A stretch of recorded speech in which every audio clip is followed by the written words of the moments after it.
أعوذ بالله من الشيطان الرجيم. بسم الله الرحمن الرحيم. إنا أنزلنا إليك الكتاب بالحق لتحكم بين الناس بما أراك الله ولا تكن للخائنين خصيما. إنا أنزلنا إليك الكتاب بالحق. اے نبی، بے شک ہم نے آپ پر یہ کتاب نازل کی ہے بالحق کی، ٹھیک. اور نزول کا مقصد یہ ہے لتحکم بین الناس بما اراک اللہ، تاکہ آپ لوگوں کے درمیان فیصلہ کرے ان تعلیمات کی روشنی میں جو تعلیمات اللہ تبارک و تعالیٰ نے آپ کو سکھائی۔ تو نزول قرآن کا مقصد اللہ تبارک و تعالیٰ نے اس آیت میں بیان کیا ہے۔ ایک تو یہ ہے کہ قرآن مجید ایک کتاب ہدایت ہے۔ قرآن مجید صرف برکت حاصل کرنے کا کوئی نسخہ نہیں ہے کہ انسان اس کو اٹھائے، چومے، پڑھے اور برکت حاصل کر لے اور رکھ لے، نہیں، بلکہ اصل مقصد اگرچہ تلاوت کرنے کا بھی ثواب ہے، لیکن اصل مقصد قرآن مجید کا یہی ہے کہ یہ ایک کتاب ہدایت ہے، اور ہمارے پاس یہ اس لیے آئی ہے کہ ہم اس قرآن کو سمجھیں اور اس کے مطابق اپنی زندگی بسر کر لیں، کیونکہ ہمارا ایمان یہ ہے کہ یہ اللہ تبارک و تعالیٰ کا کلام ہے۔ تو اللہ تبارک و تعالیٰ نے بندگان خدا کی ہدایت کے لیے یہ قرآن نازل کیا ہے۔ الف لام میم ذالک الکتاب لا ریب فیہ ھدی، کہ اس کتاب میں کوئی شک اور شبہ نہیں ہے، یہ یقینی طور پر اللہ تبارک و تعالیٰ کی طرف سے ہے۔ نہ رسول اللہ صلی اللہ علیہ وسلم اس کو اپنی طرف سے بنا کر لائے ہیں، نہ جبریل امین علیہ السلام اعوذ باللہ اپنی طرف سے بنا کر لائے ہیں، نہ کوئی اور کا اس کتاب کے لکھنے میں یا بنانے میں کوئی عمل دخل ہے۔ یہ اللہ تبارک و تعالیٰ کا کلام ہے، اور اس کے آنے کا مقصد کیا ہے؟ ھدی، ہدایت ہے، رہنمائی ہے۔ جگہ جگہ قرآن مجید میں اللہ تبارک و تعالیٰ نے اپنے نزول کا مقصد یہی بیان کیا، اور جب تک مسلمانوں کو اس مقصد کا علم تھا، احساس تھا، اور قرآن مجید سے وہ ہدایت حاصل کرتے رہے ہیں، تب تک ہم دیکھ لیں کہ مسلمان غالب تھے، دنیا کے اندر مسلمان غالب تھے، زور آور تھے، حاکم تھے۔ لیکن جب سے مسلمانوں نے قرآن کے ساتھ یہ سلوک کیا ہے کہ قرآن مجید کو ہم نے طاقچوں میں سجا لیا، اچھی اچھی الماریاں اس کے لیے بنا لی، اچھے اچھے ٹیبل اس کے لیے بنا لیے، نسخے، بڑے اچھے اچھے نسخے ہم نے چھاپے، لیکن یہ سب کار ثواب ہونے کے ساتھ ساتھ جو اصل رویہ ہے ہمارا قرآن کا، وہ غلط ہے، کہ ہم قرآن کو سمجھنا ہی نہیں چاہتے، ہم قرآن سے ہدایت حاصل کرنا ہی نہیں چاہتے۔ اور پھر یہی وجہ ہے کہ ہمارے معاشرے کے اندر فرقہ بندی ہے، مختلف فرقے وجود میں آ چکے ہیں،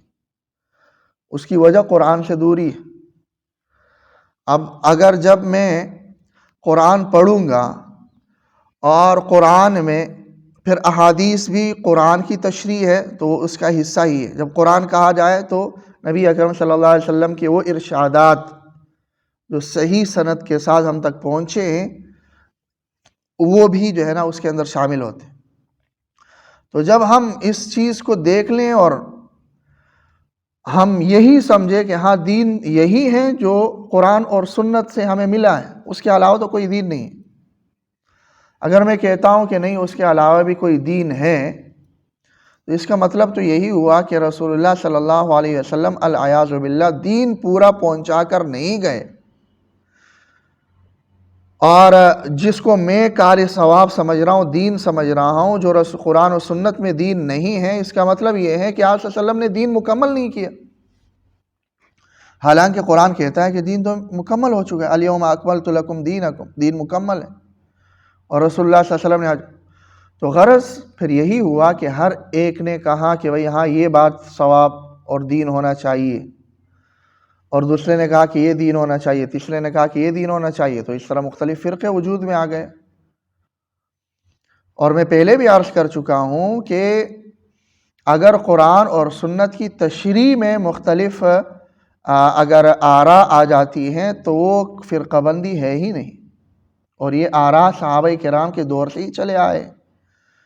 اور یہی آراء پھر ان کے بعد صحابہ کرام کے شاگردوں میں یہی آراء منتقل ہوئی، ان کی آراء، اور وہ آراء پھر امت تک پہنچی، اور جن جن کی آراء امت تک پہنچی وہ 4 ائمہ ہیں کہ ان کی آراء منضبط ہو کر امت تک پہنچی۔ یہ نہیں کہ ان 4 کے علاوہ کسی اور کی رائے پر پابندی تھی، نہیں، ان کی رائے، ان کو ایسے شاگرد نہیں ملے جو ان کی رائے کتابی شکل میں لکھ لیتے اور امت تک پہنچاتے۔ ان کو شاگرد ایسے ملے یا خود انہوں نے وہ کتابی شکل میں لکھا کہ بھئی ہاں یہ اس آیت کی تشریح ہے اور یہ اس حدیث کی تشریح ہے، تو وہ امت تک پہنچی اور امت نے قبول کر لیا۔ انہوں نے تو کبھی یہ نہیں کہا کہ ہاں ہماری اقتداء کر لو یا ہماری اس رائے کو مان لو۔ یا صرف یہ 4 نہیں تھے، ہزاروں تھے، ہزاروں ائمہ تھے جو تشریح کرتے تھے، لیکن تشریح کا یہ معنی بھی نہیں ہے کہ اپنے ذات سے وہ تشریح کرتے تھے، بلکہ رسول اللہ صلی اللہ علیہ وسلم کے ارشادات کی روشنی میں صحابہ کرام جو ان کے اصل آپ صلی اللہ علیہ وسلم کے شاگرد تھے، ان سے جو ہے نا جو تشریح اور جو تعبیر اس کی منقول تھی وہ لے کر انہوں نے امت تک پہنچائی۔ تو یہ آراء تو مختلف ہوتی رہی ہیں، لیکن کبھی ایسا نہیں ہوا کہ بھئی ایک نے دوسرے پر کفر کا فتویٰ لگایا ہو اور ایک نے دوسرے کے پیچھے نماز نہ پڑھی۔ یہ صورتحال تو نہیں ہوئی، وہ فرقہ بندی تھی ہی نہیں۔ تو یہاں پر مسئلہ یہ ہوا کہ ہم قرآن و سنت سے دور ہو گئے۔ تو جو مشہور شعر ہیں کہ وہ معزز تھے زمانے میں مسلمان ہو کر، اور تم خوار ہوئے تارک قرآن ہو کر، تو وہ اسی کی تشریح ہے کہ ان کو اعزاز ملا اس وجہ سے کہ انہوں نے قرآن کو سمجھا، اس سے روشنی حاصل کی، اس کے مطابق اپنی زندگیوں کو تشکیل دیا۔ اسی وجہ سے ان کے اندر اتحاد تھا، اتفاق تھا، رواداری تھی، وہ ایک مٹھی تھے۔ لیکن ہم قرآن سے دور ہو کر ہمارا اتحاد پارا پارا ہو گیا، اور ہم ہمارے دلوں میں ایک دوسرے کے لیے احترام اور عزت نہیں رہی، ہم ایک مٹھی نہ رہے بلکہ ہم تقسیم ہو گئے، اور جب ہم تقسیم ہو گئے تو ہم کمزور ہو گئے، تو اس طاقتور نے بھی آ کر ہمیں توڑ دیا، اور اس نے بھی آ کر ہمیں توڑ دیا، اور اس نے بھی آ کر ہمیں توڑ دیا،